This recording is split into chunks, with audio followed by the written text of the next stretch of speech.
Du coup, pour cet examen 2018, on va voir les différentes choses. Donc, on a ce million qui est considéré comme deux hémisphères, c'est-à-dire que, on va prendre ça. Donc, on a deux hémisphères, c'est-à-dire, hop, une partie de sphère ici, une partie de sphère ici, et du coup, un cylindre.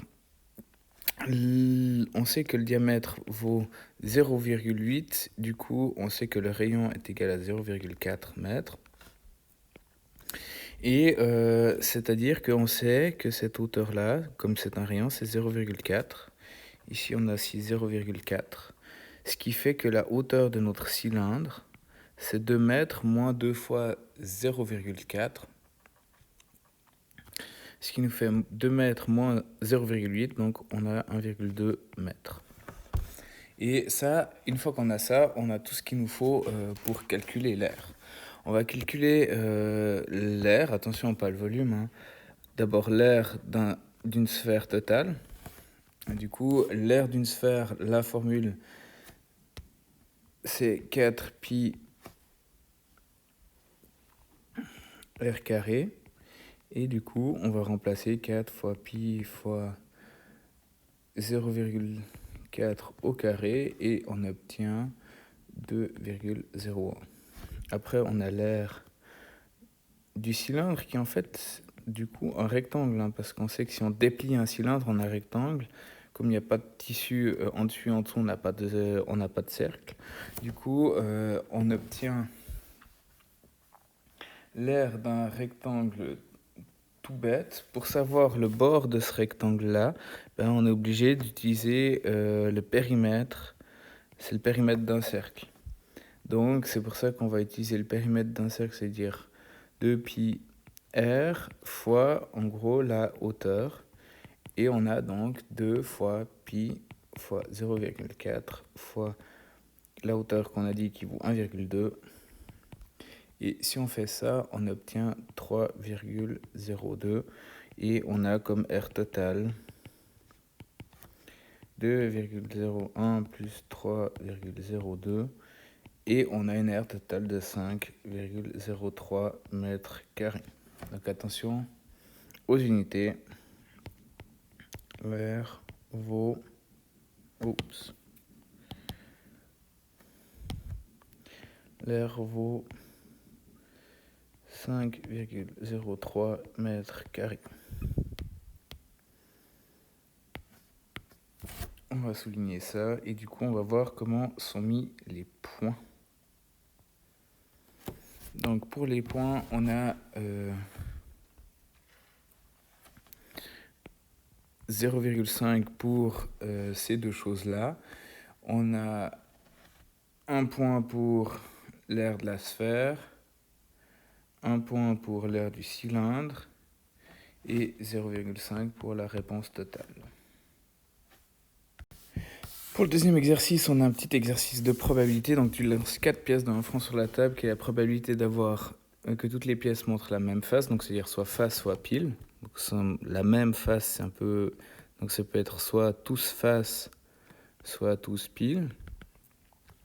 Du coup, comme on a 4 pièces, les possibilités, l'entièreté des possibilités, ben on a dit, hein, c'est le fait qu'il y a deux possibilités, il y a 4 pièces, donc 2 à la puissance 4, ce qui nous fait 16.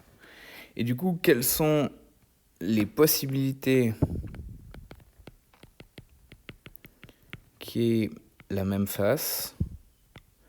Eh ben, il y a finalement d'avoir pile, pile, pile, pile, ça en fait une.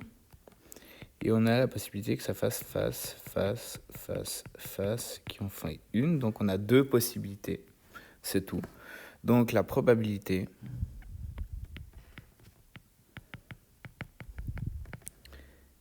est de 2 chances sur 16, c'est-à-dire une chance sur 8. Et voilà.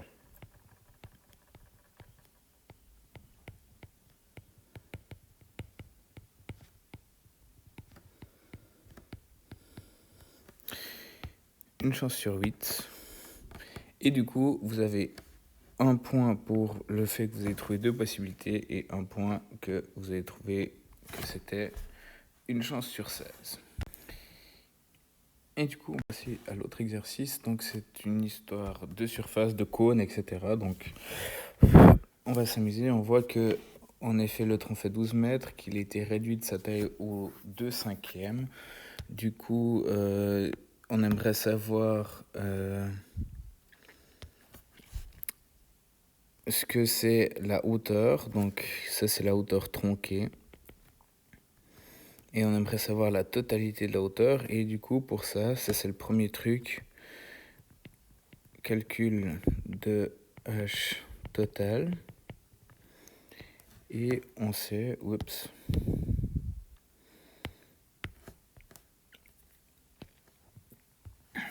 on sait que finalement c'est tronqué, donc on a 12 qui vaut les 2/5. On sait que du coup pour passer au 1/5, on divise par 2, donc ça fait 6 qui vaut les 1/5. Du coup, fois 5 pour les 5/5. Donc on a 30 qui vaut les 5/5. Donc on sait que la hauteur totale, ici, bim, cette hauteur totale ici, c'est 30 mètres. Du coup, on se rend compte que la hauteur tronquée, qui manque, hop, ici, c'est 18 mètres. Ça, c'est un bon avancement. Maintenant, il faut qu'on trouve ce diamètre ici. Et ça, on est obligé de faire avec la Strahlungssatz. Et du coup, calcul du petit d. Donc ça, on est obligé de faire des proportions. On sait que les 80 cm ici, voilà, on veut tout mettre en mètres.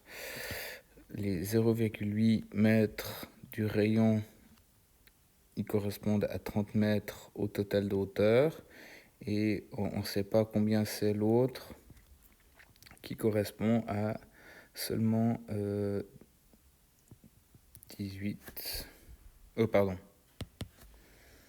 12. Et du coup, on peut faire ces proportions-là. Et on trouve que x est égal à 0,8 fois 12 divisé par 30. Et on arrive à 0,48. Et ça nous permet d'avoir le rayon qui vaut le diamètre qui vaut 0,48 et du coup le rayon vaut 0,24. Donc on a tout ce qu'il nous faut ici. Ça, on sait maintenant que c'est 0,48, que du coup le rayon est égal à 0,24 et ici on a 0,8 comme diamètre et 0,4 comme rayon. Maintenant, on va pas pouvoir calculer le volume. Le volume total, c'est égal au volume du grand cône moins le volume du petit cône. Et du coup, le volume du grand cône, c'est pi r carré fois la grande hauteur sur 3 moins pi r carré fois la petite hauteur sur 3. Et on va juste remplacer. Donc ça nous fait pi fois 0,4 au carré fois 30 sur 3 moins pi fois 0,24 fois 18 tac sur 3. Et ça nous donne 3,94 mètres carrés. Donc le volume là, il est en mètres cubes. Pardon. Et du coup, pour calculer la masse, la masse est égale à la masse volumique fois le volume. Du coup, on a une masse volumique de 840 fois nos 3,94 et on obtient 3310,28 kg. Et on a ensuite fini le problème. La masse est de 3310,28 kg. Et voilà.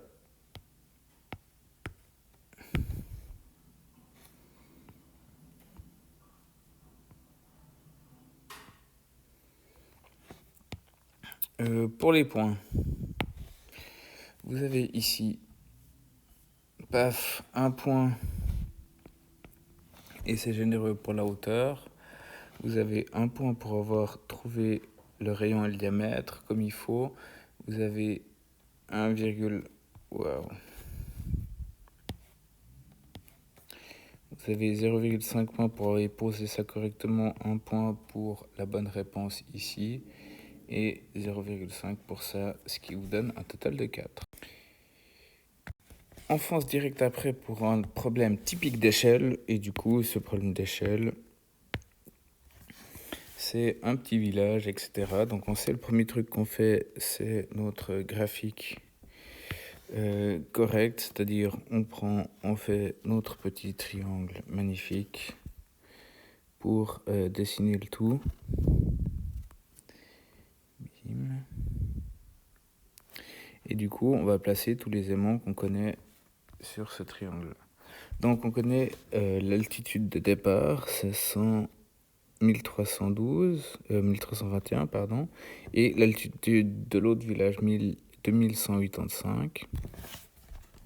Et on connaît la pente qui est de 18%. Qu'est-ce qu'on connaît d'autre? On sait que ça fait 12 cm sur la carte. Ok, première chose qu'on peut calculer, c'est la dénivellation. La dénivellation, c'est la première altitude de 1185, moins la deuxième, 1321, et on obtient 864 mètres. Ça, c'est le premier truc. Une fois qu'on a ça, on peut utiliser notre formule de pente pour trouver la distance horizontale en vrai, dans la réalité. Pour ça, on va faire une règle de 3 et bosser avec ces proportions-là. On a dit la pente, c'est quoi? C'est la dénive. Oups. Sur la distance horizontale. Et du coup, ici, la dénivellation, on la sait, c'est 864. La distance horizontale, on ne la connaît pas. On sait que c'est 18%, donc ça fait 18 et 100. Et du coup, x est égal à 864 fois 100 divisé par 18. Et du coup, on trouve comme distance horizontale 4800 mètres. Du coup, là, on est pas mal bien parti parce qu'on a 4800 mètres sur la réalité. En réalité, qu'il faut 12 cm sur la carte. Il nous reste plus qu'à calculer en 3 l'échelle. Et cette échelle, on va partir aussi sur une proportion. C'est toujours pareil, c'est carte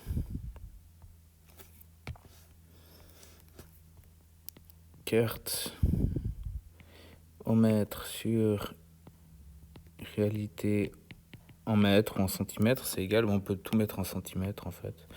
C'est égal, il faut juste que ce soit les mêmes unités. Donc carte et réalité en centimètres. Du coup, sur la carte, on sait que ça fait 12 cm. On va juste mettre ça en mètres, ça fait 4800 mètres, donc ça fait 2 zéros de plus pour centimètre. Sur 480 000. Puis on se demande combien c'est 1 pour la réalité. Là, on a déjà mis x avant, on va mettre y.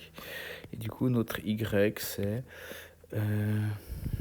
4800 fois 1 divisé par 12, ce qui nous fait 400 000. Donc, on a trouvé l'échelle.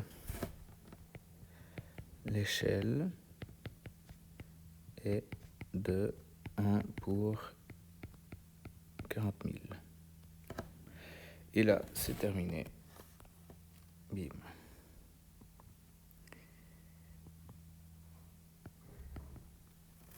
Au niveau des points, vous avez,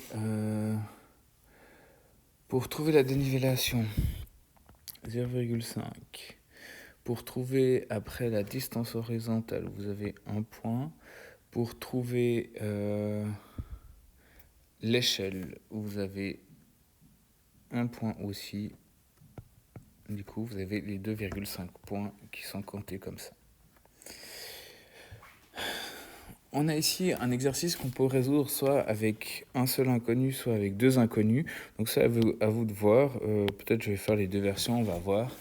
Une entreprise doit évacuer un tas de terre d'un camion pouvant transporter 12 mètres cubes ou 16 mètres cubes de terre. Si elle choisit un camion de 12 mètres cubes, il y aura 17 voyages de plus que si l'on choisit un camion de 16 mètres cubes. Mais dans les deux cas, il reste encore 4 mètres cubes pour le dernier voyage. Quel est le volume du tas de terre?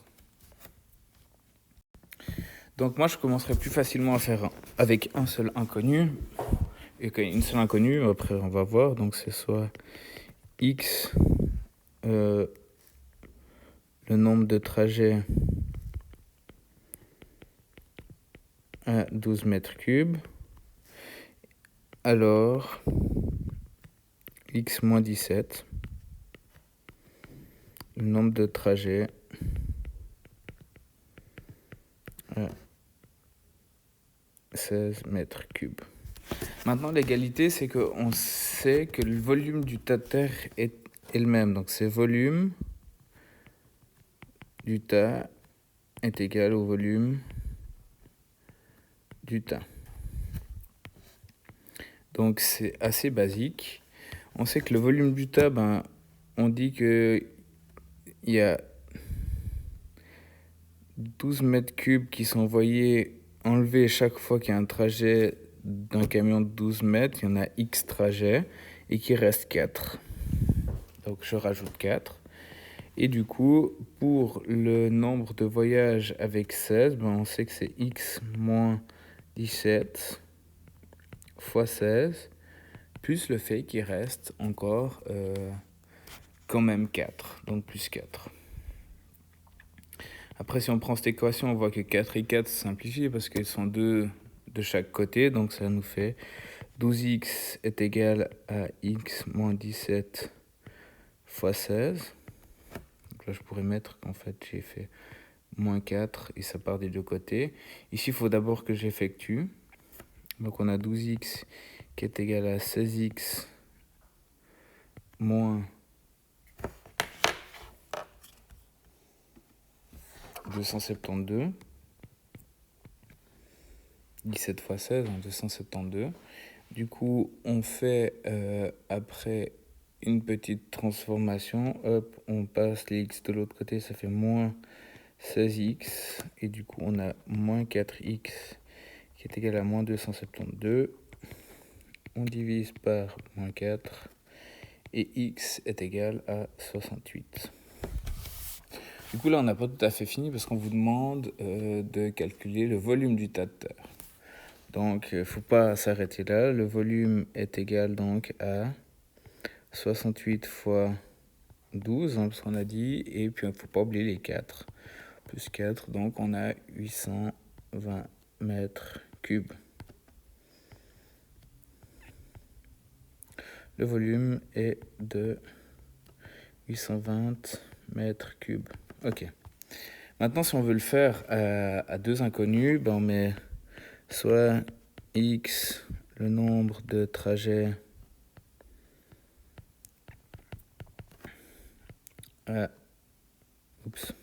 de 12 mètres cubes, et puis soit y, le nombre de trajets de 16 mètres cubes. Maintenant, il faut trouver deux équations. La première, elle est assez simple, parce qu'on sait que le nombre de trajets de 12, c'est égal au nombre de trajets de 16 plus 17. Donc ça, c'est la première chose qu'on peut mettre. Et puis, finalement, la deuxième équation, c'est un peu la même qu'on a écrit avant. On sait que si on transporte 12 mètres cubes avec x trajets, c'est égal, plus 4, on peut le rajouter, c'est égal à, finalement, 16 trajets 16 mètres cubes de Y trajet, plus 4, parce que les quantités sont égales. Donc on a une espèce d'égalité qui se fait, 12 et 16, etc. Il suffit de résoudre après mathématiquement ça. On va passer le Y de l'autre côté, donc on a X moins Y est égal à 17. On va faire moins 4 ici, et puis on va passer le Y de l'autre côté, moins 16Y, donc ça nous fait 12x moins 16y est égal à 0. Du coup, avec ça, on peut faire notre équation comme vous voulez, et vous trouvez x est égal à 68, et y est égal à 51. Même principe, après vous multipliez par volume et vous y arrivez. Ici, on a un petit problème sympa, donc essayez de trouver la vitesse de rotation de la Terre à Fribourg. Le premier truc, c'est que, bon voilà, si tu trouves pas, tu te débrouilles avec ça, histoire de pas perdre des points. Mais comment trouver cette histoire-là?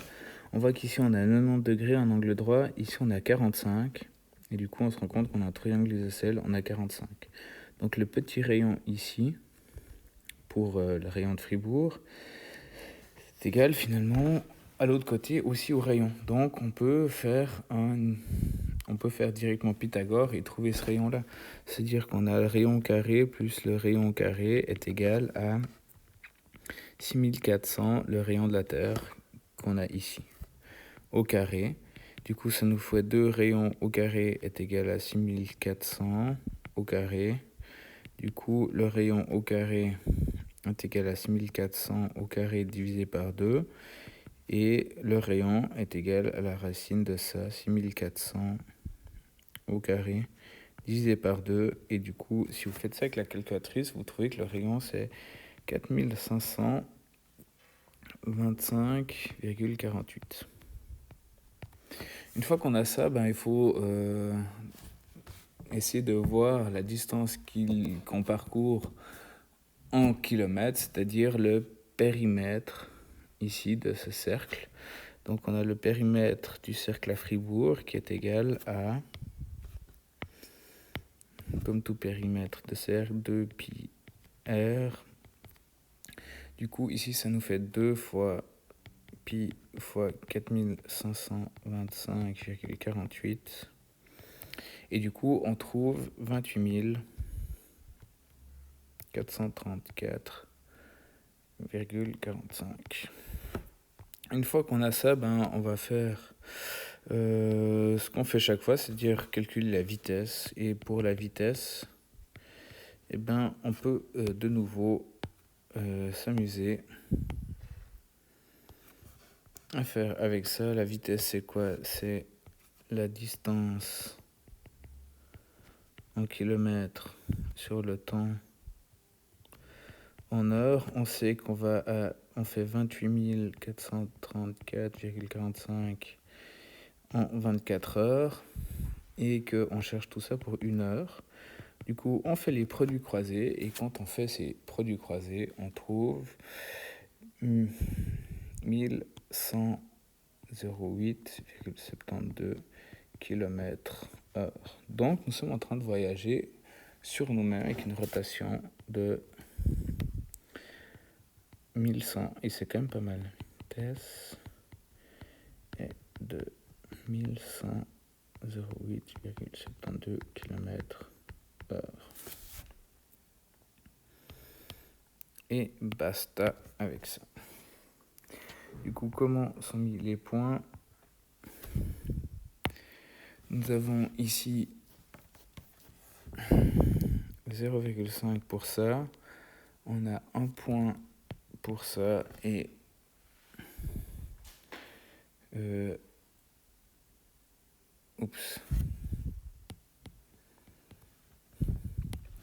a 1 point pour ça, 1 point pour ça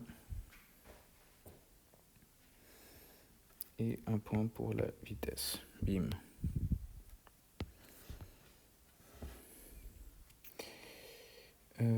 On va passer au dernier. Et le dernier, voici un graphique montrant l'évolution de la composition de l'atmosphère de la Terre depuis que la Terre existe. Et vous essayez de répondre aux questions. Donc, complète les informations suivantes. Il y a 4 milliards d'années, l'atmosphère de la Terre environ 2% de dioxygène. Donc, on a 4 milliards, c'est des giga-années. Donc, si on prend, il y a 4 milliards, donc ça nous fait, bim, ici, 4 milliards. On va faire un petit trait. 4 milliards, bim, ça nous fait ici. Combien il y avait de pourcents d'hydrogène? On voit que ça c'est 20. On voit qu'on est par là. Si on prend au niveau des pourcents, ça fait environ 5%. Donc la réponse acceptée, c'est entre 3 et 7. Ça dépend de votre précision. Et après, on veut dire il y a environ, actuellement, environ combien de cinquièmes de l'atmosphère est dédié à l'azote? On voit qu'on est à 80%. 80%, ça nous fait 4 sur 5, donc 4 cinquièmes. Et la vie est apparue sur Terre à environ bleu d'années. Du coup, après la naissance de la Terre, naissance de la Terre ici, 4,5 traces de vie, il y a entre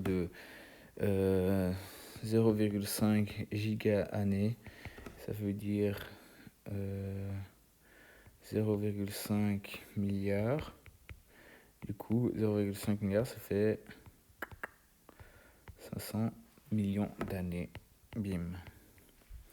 Pour les points, c'est facile, 0,5 pour chaque. Donc c'est juste ou faux. Du coup, vous avez 3 fois 0,5.